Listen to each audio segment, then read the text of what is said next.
अस्सलाम वालेकुम। मेरा नाम जुनैद इकबाल है। आज हम ये डिस्कस करेंगे कि जो रिसेंटली टैक्स क्रेडिट्स और डिडक्टिबल अलाउंसेस को विथड्रॉ कर दिया गया है, उनको इनकम टैक्स ऑर्डिनेंस से डिलीट किया गया है, तो वो कैसे एडवर्सली इम्पैक्ट कर रहे हैं सैलरीड क्लास को। इससे पहले कि हम आगे बढ़ें, हम पहले ये समझ लेते हैं कि टैक्स क्रेडिट किसे कहते हैं और डिडक्टिबल अलाउंस किसे कहते हैं। फॉर एग्ज़ाम्पल, आपकी आमदनी 100 रुपए है और ये आपकी टैक्सेबल इनकम है, यानी जिस पे आपको टैक्स अदा करना है। और फॉर एग्ज़ाम्पल 10% एक टैक्स रेट है, तो आपने 10 रुपए टैक्स अदा करना है, यानी 100 रुपए की इनकम है, 10% के हिसाब से 10 रुपए आपको टैक्स देना है। लेकिन गवर्नमेंट की तरफ से ये एक टैक्स क्रेडिट अवेलेबल है। अगर आप इंश्योरेंस में कोई अमाउंट देते हैं, इंश्योरेंस प्रीमियम देते हैं, लाइफ इंश्योरेंस, हेल्थ इंश्योरेंस, तो आपको एवरेज रेट ऑफ टैक्स जो आपको पे करना है, उसी लिहाज से टैक्स क्रेडिट मिल जाएगा। इस केस में आप देखें, 100 रुपए पे 10 रुपए दे रहे हैं, इसका मतलब है 10% टैक्स दे रहे हैं।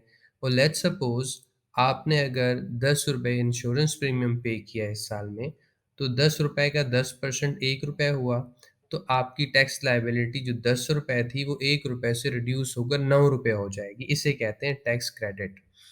डिडक्टिबल अलाउंस ऐसा अलाउंस है कि ये डायरेक्ट आपकी टैक्सेबल इनकम में से मिन्हा होता है, लेस हो जाता है। फॉर एग्ज़ाम्पल, आपकी 100 रुपए की इनकम है और आपने एक घर हाउस फाइनेंसिंग बैंक से लिया हुआ है, आप उसे मार्कअप देते हैं। लेट्स से आपकी इनकम 100 रुपए थी, आपने मार्कअप दिया है 20 रुपए, तो 100 रुपए में से 20 रुपए स्टेट डिडक्शन मिल जाएगा। अब 80 रुपए पे टैक्स कैलकुलेट होगा और अगर 10% का स्लैब हो तो आपको 80 रुपए का 10% यानी 8 रुपए टैक्स देना होगा।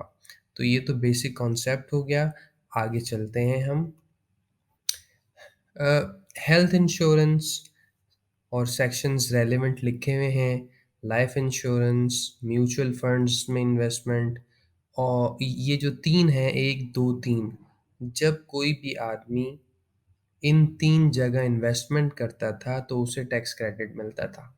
और नंबर 4 पे मार्कअप ऑन हाउस फाइनेंसिंग, जब आप हाउस फाइनेंसिंग फैसिलिटी लेते हैं किसी बैंक से और इंस्टॉलमेंट में एक प्रिंसिपल अमाउंट होती है और एक मार्कअप अमाउंट होती है, तो उस मार्कअप की डिडक्शन टैक्सेबल इनकम से मिल जाती थी।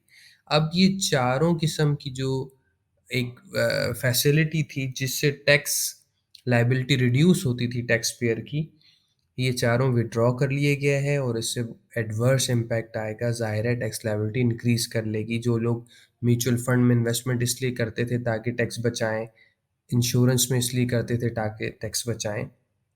अब हम इसको थोड़ा-सा और देखते हैं, बढ़ते हैं आगे। एक सर्कुलर 15, ये आप इसको देख लीजिएगा, सब कुछ लिखा हुआ है। इसमें यही लिखा हुआ है, रेलेवेंट सेक्शंस का तज़किरा है और ये लिखा हुआ है कि इन्हें ओमिट कर दिया गया है। ओमिट करने से होगा क्या कि अच्छा क्या होगा अभी हम आगे देख लेते हैं। ये एक लीगल रेफ़रेंस है, इसको आप देख सकते हैं, पढ़ लीजिएगा।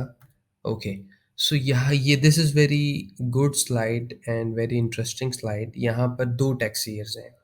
एक टैक्स ईयर 2022 है, कॉलम में आप देखें ऊपर हेडिंग्स में, जो कि ख़त्म हो गया 30 जून 2022 को, और एक नेक्स्ट है जो कि टैक्स ईयर 2023, जो कि ख़त्म हो जाएगा 30 जून 2023 को।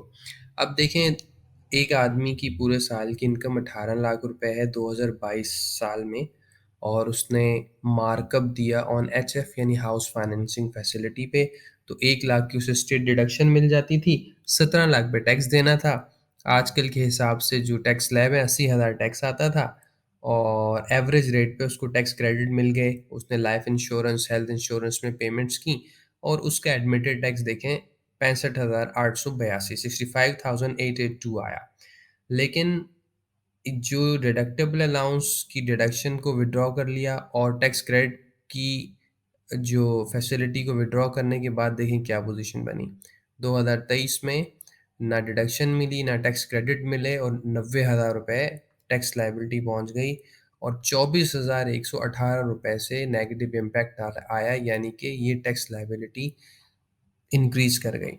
सो आम तौर से सैलरीड इंडिविजुअल्स क्या करते थे, टैक्स को बचाने के लिए, उसकी प्लानिंग के लिए इन्वेस्टमेंट्स वगैरह कर देते थे इंश्योरेंस के अंदर और म्यूचुअल फंड्स के अंदर, ताकि टैक्स क्रेडिट्स मिल जाएं, या किसी ने घर लिया हुआ है हाउस फाइनेंसिंग तो उसका भी उसको फ़ायदा होता था।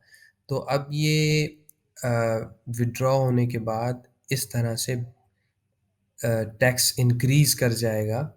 सैलरीड इंडिविजुअल एक मिसाल के तौर पर डिस्कस किया है, बाकी हर इंडिविजुअल चाहे वो बिज़नेस इंडिविजुअल है, उस पे भी इसका इम्पैक्ट आएगा।